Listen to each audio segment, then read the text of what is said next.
اپنے اس بھائی سے اگلی مرتبہ کہیں ملاقات ہوگی یا نہیں معلوم نہیں، لیکن اس بھائی کے لیے اپنے دل میں محبت ہے کہ یہ میرا حاجی بھائی ہے، یہ میرا توحید پرست بھائی ہے، یہ اللہ کے دربار میں حج کرنے آیا ہے، یہ اسلامی اتحاد ہے۔ اپنی تکلیفوں کو کبھی بسا اوقات اپنی تکلیفوں کو بھول بھلا کر اپنے حاجی بھائی کی مدد کے لیے، اس کی نصرت کے لیے، اگر وہ مصیبت میں ہو تو اس کی مصیبت دور کرنے کے لیے حجاج آگے بڑھتے ہیں۔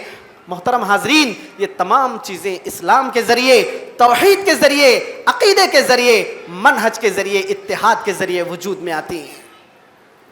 اللہ تعالیٰ کسی غریب آدمی سے نہیں کہتا کہ تجھے حج کرنا چاہیے، اللہ کسی بیمار سے نہیں کہتا کہ تجھے 30 روزے رکھنے چاہیے، اللہ کسی مجبور آدمی سے نہیں کہتا کہ تجھے پوری نمازیں کھڑے ہو کر پڑھنی ہیں، اللہ نہیں کہتا۔ کہا فاتقوا اللہ ما استطعتم، تمہاری اپنی اپنی جتنی طاقت ہے، تمہاری اپنی اپنی جتنی استطاعت ہے، اللہ نے تم میں سے جس کو جتنی طاقت دی ہے وہ اللہ کے پاس اتنا مسئول ہے، اللہ کے پاس اتنا جواب دہ ہے۔ کفار و مشرکین کے عقیدے سے کعبۃ اللہ بھرا پڑا تھا 8 سالوں تک اللہ کے نبی کے بعد، لیکن جب مسلمان وہاں پر کعبۃ اللہ میں داخل ہوئے، فاتحانہ داخل ہوئے اور اس سے بھی بڑھ کر مؤمنانہ داخل ہوئے، جب یہ لوگ توحید کے اس قلعے میں داخل ہوئے تو ان کی زبانوں پر توحید کے زمزمے تھے، توحید کے الفاظ تھے، توحید کے بول تھے، شرک سے بیزاری کا اعلان فتح مکہ کے دن چاروں طرف گونج رہا تھا۔ تو ہمیں یہی حکم دیا گیا ہے، حج کا سب سے پہلا سبق یہی توحید ہے۔ ان الحمد للہ نحمده ونستعينه ونستغفره ونعوذ بالله من شرور أنفسنا ومن سيئات أعمالنا، من يهده الله فلا مضل له ومن يضلله فلا هادي له، وأشهد أن لا إله إلا الله وحده لا شريك له، وأشهد أن محمدًا عبده ورسوله، أما بعد فأعوذ بالله من الشيطان الرجيم، بسم الله الرحمن الرحيم، يا أيها الذين آمنوا اتقوا الله حق تقاته ولا تموتن إلا وأنتم مسلمون، يا أيها الناس اتقوا ربكم الذي خلقكم من نفس واحدة وخلق منها زوجها وبث منهما رجالا كثيرا ونساء، واتقوا الله الذي تساءلون به والأرحام، إن الله كان عليكم رقيبا، يا أيها الذين آمنوا اتقوا الله وقولوا قولا سديدا يصلح لكم أعمالكم ويغفر لكم ذنوبكم، ومن يطع الله ورسوله فقد فاز فوزا عظيما، قال النبي صلى الله عليه وسلم، إن خير الحديث كتاب الله، وخير الهدى هدى محمد صلى الله عليه وسلم، وشر الأمور محدثاتها، وكل محدثة بدعة، وكل بدعة ضلالة، وكل ضلالة في النار۔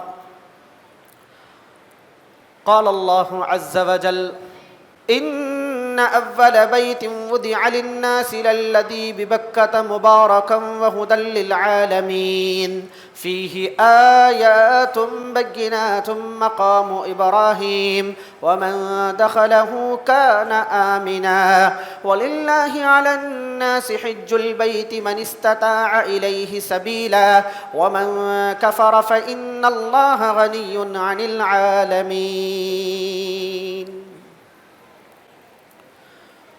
معزز بزرگان دین،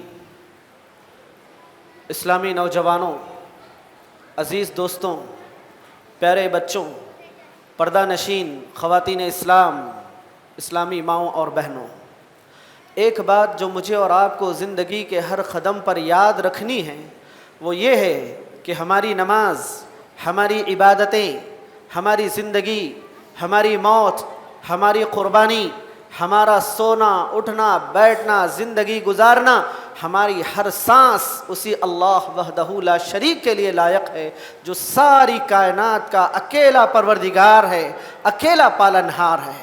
لاکھوں درود و سلام، رحمتیں، برکتیں اور سلامتیں نازل ہوں سارے ہی انبیاء کرام پر، بالخصوص محمد صلی اللہ علیہ وسلم پر، جن کو اللہ تعالیٰ نے سارے جہانوں کے لیے نبی رحمت بنا کر دنیا میں مبعوث فرمایا۔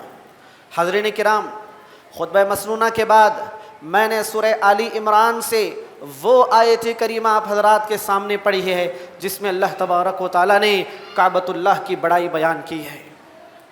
اللہ تبارک و تعالیٰ نے جس آیت کریمہ میں اس منبع توحید کا تذکرہ کیا ہے، اس محبت وحی کا تذکرہ کیا ہے، اس بلد امین کا تذکرہ کیا ہے، ابراہیم خلیل اللہ کے ہاتھوں سے تعمیر ہونے والے اس گھر کا تذکرہ کیا ہے جس کی بنیاد اللہ تبارک و تعالیٰ کی عبادت، جس کی بنیاد اللہ تبارک و تعالیٰ کے اخلاص اور جس کی بنیاد اللہ تبارک و تعالیٰ کی توحید پر رکھی ہے۔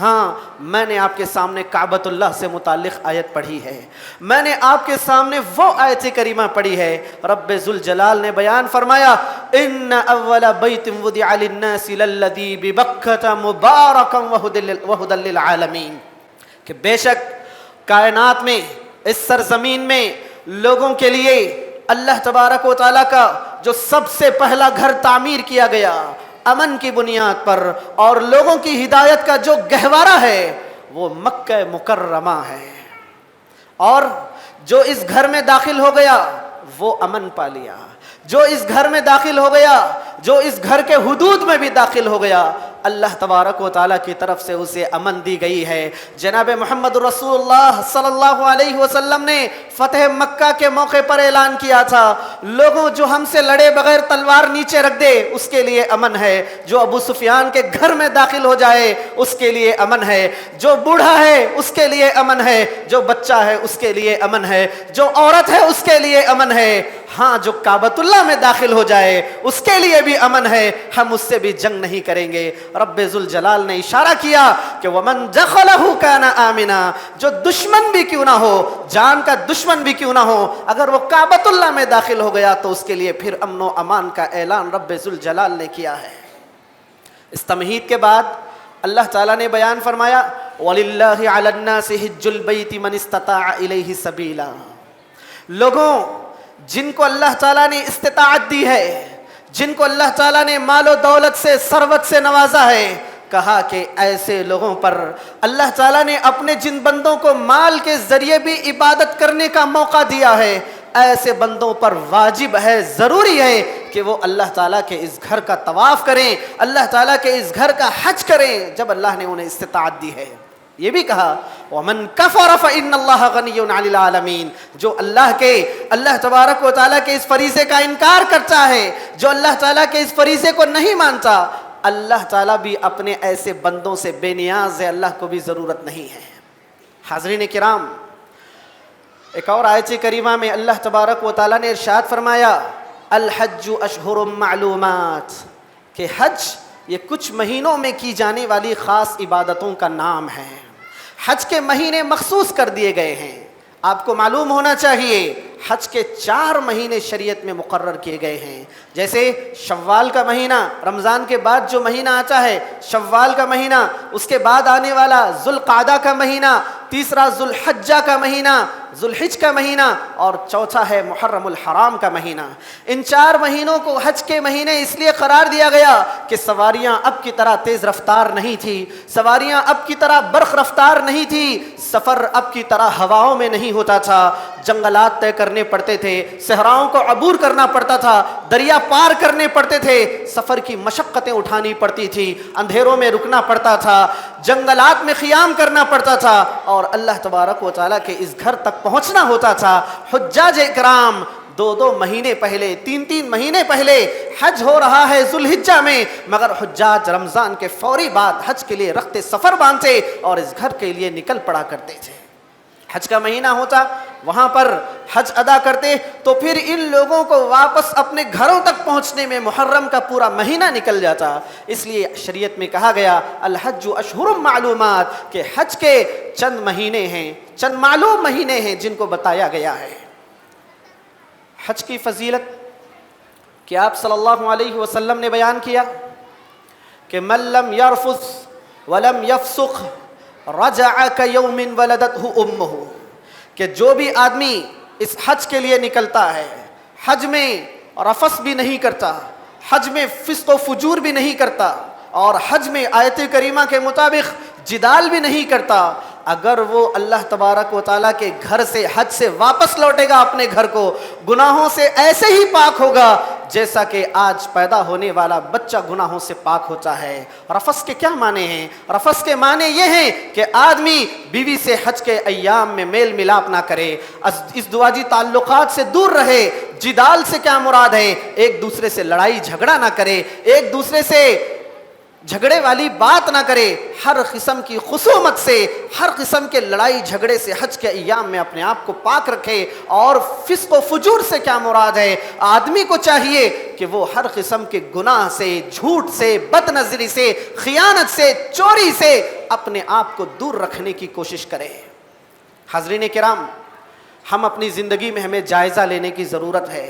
معاف کرنا میرے بھائیوں, حج آج سمجھیے حکومت کی جانب سے یا پھر دوسرے ذرائع سے 4 لاکھ, 4.5 لاکھ, 5 لاکھ حج کی قیمت ہے. ہم بولتے ہیں کہ حج مہنگا ہو گیا ہے, ہم بولتے ہیں, شکوہ کرتے ہیں, گلہ کرتے ہیں کہ حج مہنگا ہو گیا ہے. واقعی ہو سکتا ہے کہ حج مہنگا ہو گیا ہو, لیکن معاف کرنا, حج ہماری شادیوں سے زیادہ مہنگا نہیں ہوا ہے. معاف کرنا, ہماری شادیوں سے حج مہنگا نہیں ہوا ہے. ہم نے شادیوں کو کتنا مہنگا کر دیا ہے. ہم نے اللہ تبارک و تعالیٰ نے یہ فرائض ہماری زندگی میں رکھے ہیں. آدمی توحید کا اقرار کرنے کے بعد نماز جان بوجھ کر چھوڑ دیتا ہے. علماء نے کہا کہ ایسا آدمی کافر ہے. آدمی توحید کا اقرار کرنے کے بعد جان بوجھ کر روزہ نہیں رکھتا ہے کہ میں روزہ نہیں رکھوں گا, انکار کر دیتا ہے. نہ بیمار ہے, نہ اسے کوئی عذر ہے, نماز کے معاملے میں بھی نہ وہ بیمار ہے, نہ اسے کوئی عذر ہے, مگر ایسے ہی کیوں پڑھوں میں نماز, جمعہ پڑھ لوں گا, چھوڑ دیتا ہے نماز, جان بوجھ کر چھوڑ دیتا ہے, ہفتے چھوڑ دیتا ہے, مہینے چھوڑ دیتا ہے, سال تک نمازوں کو چھوڑ دیتا ہے. کہا کہ ایسا آدمی مسلمان کا نام رکھنے کے باوجود بھی کافر ہے. اللہ تبارک و تعالیٰ نے یہ فرائض ہیں. پوچھا گیا کہ اسلام کسے کہتے ہیں, اسلام کے ارکان کیا ہیں؟ کہا کہ بنی الاسلام علی 5, اسلام کی بنیاد 5 چیزوں پر ہے. اگر وہ 5 میں سے ایک چیز بھی ختم ہو جائے نا تو آدمی کا اسلام ختم ہو جائے. اس میں کہا توحید, نماز, روزہ, حج اور زکوٰۃ. اگر کسی کے پاس استطاعت ہے حج کرنے کی, پھر بھی اگر یہ آدمی حج نہیں کرتا ہے, اسے اپنے ایمان کی خیر منانی چاہیے, اسے اپنے ایمان کا محاسبہ کرنا چاہیے, اپنے ایمان کا جائزہ لینا چاہیے کہ آج ہم اپنا پیسہ کہاں لگا رہے ہیں. دنیا کی ضروریات یہ ضرور ہیں, دنیا کے سامان یہ ضرور ہیں, دنیا کی عیش و عشرت والی زندگی شریعت کے دائرے میں اگر کوئی گزارنا چاہتا ہے اجازت ضرور ہے, لیکن آدمی کو سب سے پہلے اپنے آپ سے ادا ہونے والے فرائض پر نظر رکھنی چاہیے. اگر میں صحت مند ہوں, اگر اللہ نے مجھے پیسے دیے ہیں اور حج کو جانے کے پیسے میرے پاس ہیں, آدمی کو حج کر کے آنا چاہیے.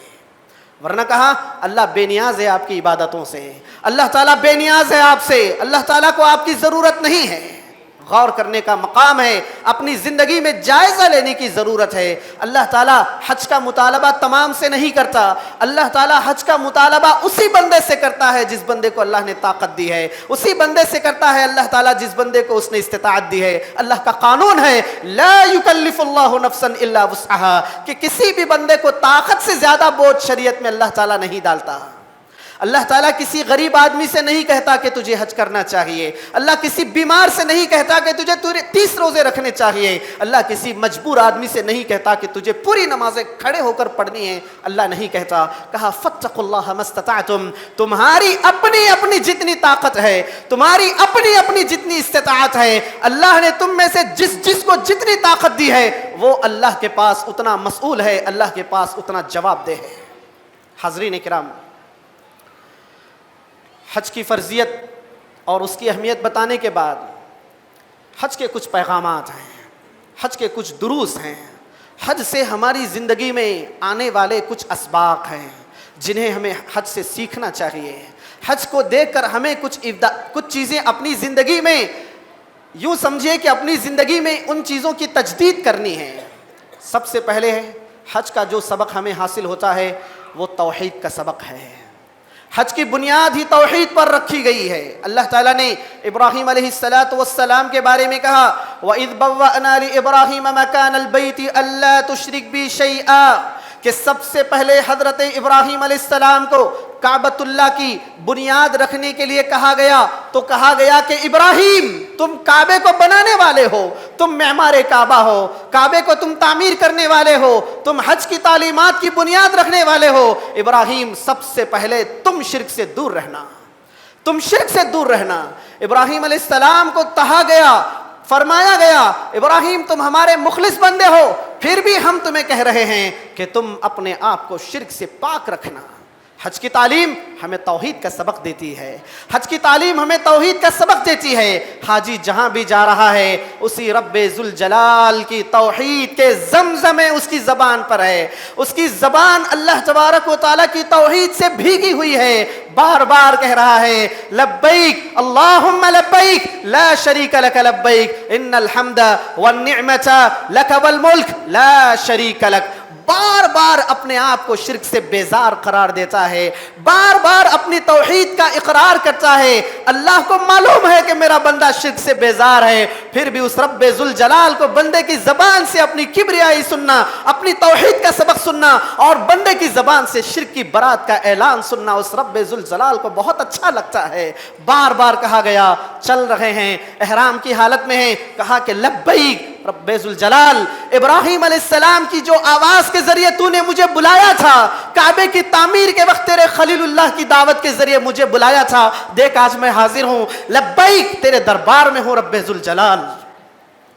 توحید دعائیں سکھائی گئی، طواف کے دوران دعائیں سکھائی گئی، سعی کے دوران دعائیں سکھائی گئی، صفا مروہ کے دوران دعائیں سکھائی گئی، منی مزدلفہ میں دعائیں سکھائی گئی، ہر جگہ دعائیں سکھائی گئی حاجیوں کو۔ ان دعاؤں میں اللہ تبارک و تعالیٰ نے ایک بے مثال دعا رکھی، کہا کہ لا الہ الا اللہ وحدہ لا شریک لہ لہ الملک ولہ الحمد وہو علی کل شیء قدیر۔ اس کے جیسا کوئی نہیں ہے، عبادت کے کوئی لائق نہیں ہے، وہی سچا معبود ہے، بادشاہت اسی کے ہاتھوں میں ہے، وہ ایک اکیلا ہے، ہر چیز پر قادر ہے۔ آپ صلی اللہ علیہ وسلم نے ایک اور دعا فرمائی، لا الہ الا اللہ وحدہ وحزم الاحزاب وحدہ وانجز وعدہ ونصر عبدہ۔ اس قسم کے کچھ الفاظ کے ذریعے دعا بھی سکھائی گئی، یعنی ہر جگہ توحید کا سبق حج میں مضمر رکھا گیا۔ آپ دیکھیں گے کہ آپ صلی اللہ علیہ وسلم صحابہ کرام حجۃ الوداع میں ہیں، اس سے ایک سال پہلے صحابہ کرام حج کر رہے ہیں۔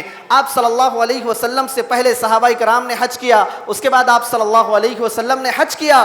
کفار و مشرکین کے عقیدے سے کعبۃ اللہ بھرا پڑا تھا 8 سالوں تک اللہ کے نبی کے بعد، لیکن جب مسلمان وہاں پر کعبۃ اللہ میں داخل ہوئے، فاتحانہ داخل ہوئے اور اس سے بھی بڑھ کر مؤمنانہ داخل ہوئے، جب یہ لوگ توحید کے اس قلعے میں داخل ہوئے تو ان کی زبانوں پر توحید کے زمزمے تھے، توحید کے الفاظ تھے، توحید کے بول تھے، شرک سے بیزاری کا اعلان فتح مکہ کے دن چاروں طرف گونج رہا تھا۔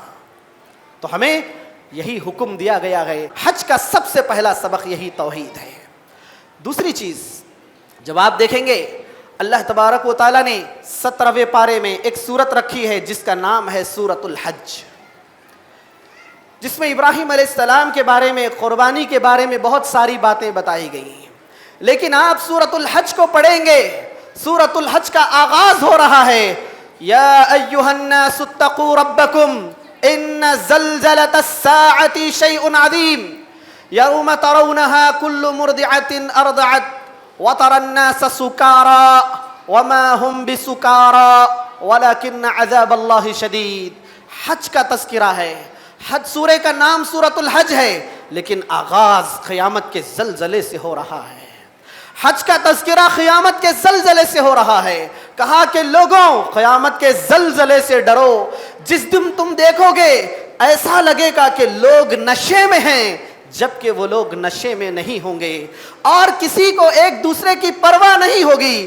حتیٰ کہ دودھ پلانے والی ماں کو بھی اپنے چھوٹے بچے کی پرواہ نہیں ہوگی.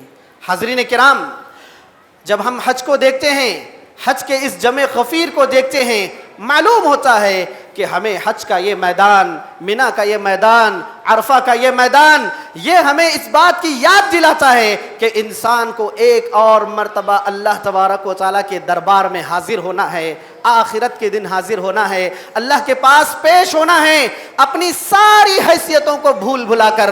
کوئی اپنے آپ میں بادشاہ ضرور ہوگا لیکن حج کے دن وہ احرام کی حالت میں اللہ کے پاس ایک عاجز بندہ ہوگا. اپنے آپ میں کوئی بہت بڑا عہدے دار ہوگا لیکن اللہ کے دربار میں وہ ایک عاجز مسلمان ہوگا. ہو سکتا ہے کہ کسی بڑے سے بڑے آدمی کا حج مردود ہو جائے، ایک غریب آدمی کا حج اللہ تعالیٰ کے پاس قبول ہو جائے. آخرت کی یاد دلاتا ہے. ہو سکتا ہے کہ دنیا کا کوئی عبادت گزار اللہ کے پاس مردود ہو جائے اور دنیا کا کوئی ایک گنہگار اللہ کے پاس مقبول ہو جائے. حج ہمیں اس بات کی یاد دلاتا ہے، آخرت کی یاد دلاتا ہے کہ ہمیں اللہ کے پاس پیش ہونا ہے، اللہ کے پاس حاضر ہونا ہے، اللہ تبارک و تعالیٰ کے دربار میں ہمیں جانا ہے. حج ہمیں اس بات کی یاد دلاتا ہے. ایک اور چیز جو حج کے ذریعے ہمیں معلوم ہوتی ہے وہ یہ ہے مسلمانوں کا، اہل اسلام کا، اہل توحید کا، اللہ کو ماننے والوں کا، اس سرزمین پر اللہ کی عبادت کرنے والوں کا اتحاد معلوم ہوتا ہے. رب ذوالجلال نے سورہ نساء، سورہ آل عمران کی میں نے جو آیت کریمہ پڑھی ہے وہاں پر اللہ تعالیٰ نے توحید کا تذکرہ کیا، کعبے کا تذکرہ کیا. 3-4 آیتوں کے بعد کہا وَاعْتَصِمُوا بِحَبْلِ اللَّهِ جَمِيعًا، لوگوں اللہ کی رسی کو مضبوط پکڑ لو، آپس میں اختلاف مت کرو. اس دن کو یاد کرو جب تم ایک دوسرے کے دشمن تھے، اللہ نے اپنے فضل سے تم سب کو بھائی بھائی بنا دیا. آدمی کو معلوم ہونا چاہیے، آدمی کو معلوم ہونا چاہیے اللہ تعالیٰ نے توحید کے ذریعے تمام لوگوں کا اتحاد قائم کیا ہے. اللہ تعالیٰ نے توحید کے ذریعے تمام لوگوں کو بھائی بھائی بنا دیا ہے. زمانے جاہلیت میں ایک دوسرے سے لڑتے تھے، ایک دوسرے کو مارتے تھے، لیکن اللہ نے توحید کے ذریعے تمام لوگوں کو بھائی بھائی بنا دیا. ایک افریقہ کا کالا کلوٹا مسلمان وہ اپنے عرب مسلمان بھائی کو دیکھ کر مسکراتا ہے. ایک دوسرے کی زبان نہیں جانتے مگر اسلام کی زبان جانتے ہیں، توحید کی زبان جانتے ہیں، اخلاص کی زبان جانتے ہیں، آپسی محبت کی مثال جانتے ہیں، تبسمک فی وجہ اخیک لک صدقہ کی مثال جانتے ہیں. ایک دوسرے کو دیکھ کر مسکراتے ہیں اور ایک دوسرے کی خدمت میں السلام علیکم ورحمۃ اللہ وبرکاتہ کا نذرانہ پیش کرتے ہیں. یہ اسلامی اتحاد ہے. کسی کو جانتے تک نہیں، کسی کو آج سے پہلے دیکھا تک نہیں، مگر اپنے حاجی بھائی کے لیے دل میں محبت ضرور ہے. اپنے اس بھائی سے اگلی مرتبہ کہیں ملاقات ہوگی یا نہیں معلوم نہیں، لیکن اس بھائی کے لیے اپنے دل میں محبت ہے کہ یہ میرا حاجی بھائی ہے، یہ میرا توحید پرست بھائی ہے، یہ اللہ کے دربار میں حج کرنے آیا ہے. یہ اسلامی اتحاد ہے. اپنی تکلیفوں کو کبھی بسا اوقات اپنی تکلیفوں کو بھول بھلا کر اپنے حاجی بھائی کی مدد کے لیے، اس کی نصرت کے لیے، اگر وہ مصیبت میں ہو تو اس کی مصیبت دور کرنے کے لیے حجاج آگے بڑھتے ہیں. محترم حاضرین، یہ تمام چیزیں اسلام کے ذریعے، توحید کے ذریعے، عقیدے کے ذریعے، منہج کے ذریعے، اتحاد کے ذریعے وجود میں آتی ہیں. حج ہمیں ایک اور سبق جو دیتا ہے وہ ہے اللہ تبارک و تعالیٰ سے دعائیں کرنے کا سبق. حاجی حج کو جانے والے افراد سے درخواست کی جاتی ہے میرے حق میں دعا کرنا، میرے لیے دعائیں کرنا. حجاج وہاں جاتے ہیں، اللہ تبارک و تعالیٰ سے اپنا تعلق بڑھاتے ہیں، اپنے بھائیوں کے لیے دعائیں کرتے ہیں، دعائیں کرتے ہیں. اور کہا گیا کہ انتظار الفرج عبادت، کہ اللہ کی طرف سے آسانی ملنے کا انتظار کرنا یہ بھی عبادت ہے. دعائیں کی ہیں، اللہ تعالیٰ سے مانگا ہے، مانگنے کے بعد انتظار کر رہے ہیں کہ میرا رب بھولنے والا نہیں ہے. لا یضل ربی ولا ینسا، میرا رب بھولنے والا نہیں ہے. میں دعائیں مانگ کر بھول گیا ہوں، میں نے اس سے مانگ کر میں نے اپنے دعاؤں کو فراموش کر دیا ہے، لیکن اللہ میری دعاؤں کو بھولنے والا نہیں ہے. ہم دیکھتے ہیں حج سے آنے کے بعد جو دعائیں حج میں مانگی گئی تھی واپسی کے بعد مہینوں بعد دعا قبول ہوتی ہے. آدمی کہتا ہے کہ میں نے یہ دعا حج میں مانگی تھی, اللہ نے میری دعا قبول کیا. سال ہو جاتے ہیں, 10 سال ہو جاتے ہیں, 15 سال ہو جاتے ہیں, 20 سال ہوتے ہیں, کہنے والوں کو ہم نے سنا ہے کہ حج میں نے اللہ تعالیٰ سے دعائیں مانگی تھی, یہ دعائیں مانگی تھی, آج میری یہ دعا قبول ہو گئی ہے. میں نے حج سے آ کر 18 سال ہو گیا ہے, حج سے آ کر میں نے 20 سال ہو گئے ہیں, حج میں نے یہ دعا مانگی تھی, دیکھو 18 سال بعد اللہ نے میری دعا قبول کی ہے. کہنے والوں کو ہم نے کہتے سنا ہے. حج میں مانگی گئی دعائیں اللہ تبارک و تعالیٰ سے تعلق کو بڑھاتی ہیں. حج میں مانگی جانے والی دعائیں اللہ تبارک و تعالیٰ کی طرف سے آنے والی آسانیوں کا انتظار بندے کو کراتی ہیں. حج ہمیں ایک اور تعلیم یہ دیتا ہے, سب سے اہم تعلیم ایک مسلمان کے لیے سب سے اہم تعلیم یہ ہے, عبادتوں کا اپنا وقت مقرر ہے, عبادتوں کی اپنی جگہ مقرر ہے, عبادتوں کا اپنا طریقہ مقرر ہے. آدمی اللہ تبارک و تعالیٰ نے حج کے ایام رکھے ہیں, یوم الترویہ, یوم العرفہ, یوم النحر, ایام تشریق, مزدلفہ, یہ تو ایام رہے. مزدلفہ, منی, عرفات, بہت سارے مقامات اللہ تبارک و تعالیٰ نے رکھے ہیں. اس کا طریقہ بھی رکھا ہے, بتایا کہ آپ کو شام کو کہاں رہنا ہے, فجر میں کہاں رہنا ہے, دوپہر میں آپ کو کہاں رہنا ہے, قربانی کس دن کرنی ہے, ایام تشریق کسے کہتے ہیں, کہاں جانا ہے, کب جانا ہے, کب تک پہنچنا ہے. ساری چیزیں اللہ تعالیٰ نے ہمیں شریعت میں لکھ کر بتا دی ہیں. ہمیں معلوم ہونا چاہیے کہ ہماری زندگی بھی پوری زندگی انہی عبادتوں میں جکڑی ہوئی ہے. 5 نمازیں ہیں تو کہا کہ اس کا ایک وقت مقرر ہے. فجر کی نماز اس کا وقت اللہ کے نبی نے بتایا ہے, فجر کی نماز اس کا وقت اللہ نے, اس کا طریقہ اللہ نے بتایا ہے. ظہر کی نماز اس کا وقت بتایا ہے, اس کا طریقہ بتایا ہے, یہ فجر سے مختلف ہے. عصر کی نماز کے بارے میں بتایا, اس کا وقت بھی مقرر ہے, اس کا طریقہ مقرر ہے. ظہر کی نماز سے اس کا وقت الگ ہے. مغرب کی نماز اس کا طریقہ بھی الگ ہے, اس کا وقت بھی الگ ہے. عشاء کی نماز کے بارے میں بھی بتایا, روزے کے بارے میں بتایا, اس کا ایک وقت ہے. اگر کوئی آدمی دن میں روزہ نہیں رہا, وہ چاہتا ہے کہ میں رات کو روزہ رکھوں گا, کہا کہ نہیں, اس کا وقت نکل گیا. آپ کو حج کے سلسلے میں بھی بتایا گیا, اس کا بھی وقت مقرر ہے. آدمی کو اپنی زندگی کو اللہ تبارک و تعالیٰ کی عبادتوں سے جوڑنا ہے. صبح و شام ضائع کرنے کے لیے نہیں ہیں, صبح و شام عبادتیں کرنے کے لیے ہیں. صبح ہوتی ہے, شام ہوتی ہے, صبح ہوتی ہے, شام ہوتی ہے, عمر یوں ہی تمام ہوتی ہے. یہ ہماری زندگی کا مقصد نہیں ہونا چاہیے. حج ہمیں یہی تعلیم دیتا ہے. حاضرین کرام, حج ہمیں ایک اور تعلیم یہ بھی دیتا ہے کہ ہماری عبادتیں, نماز کا تعلق ہمارے جسم سے ہے, ہم جسم سے عبادت کرتے ہیں. روزے کا تعلق ہمارے جسم سے ہے, ہم اس میں بھوکے رہتے ہیں, کھائے پیے بغیر رہتے ہیں. اخلاص کا تعلق ہمارے دل سے ہے. زکوٰۃ کا, صدقے کا تعلق ہمارے پیسے سے ہے.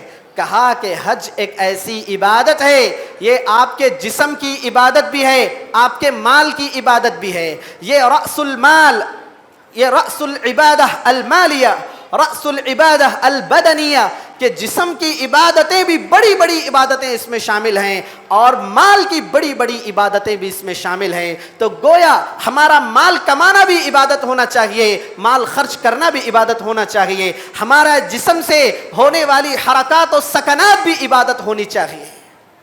ایسا نہیں کہ اللہ تعالیٰ نے ہمیں ایسے ہی بیکار پیدا کر دیا ہو. اللہ تعالیٰ نے کہا افحسبتم انما خلقناکم عبثا, کیا میں نے تم سب کو بیکار میں پیدا کیا ہے کہ میں نے بس ایسے ہی پیدا کر دیا, تم کھاؤ پیو اور دنیا ختم ہو جائے؟ نہیں, تمہیں ہمارے پاس واپس آنا ہے آخرت کے دن اور ہمیں جواب دینا ہے.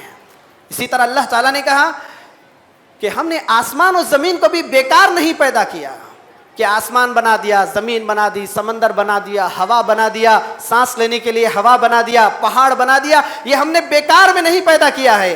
ان تمام چیزوں کو پیدا کرنے کا مقصد ہے کہ ان کے ذریعے تم اللہ تک پہنچنے کی کوشش کرو. حضرین کرام, ایک اور آخری بات جو حج سے ہمیں معلوم ہوتی ہے وہ ہے ابراہیم علیہ السلام کی زندگی سے ملنے والے اسباق ہیں. کہ اللہ تعالیٰ نے ایک بندے مومن, کہا کہ ابراہیم ایک آدمی کا نام نہیں, یہ ایک قوم کا نام ہے.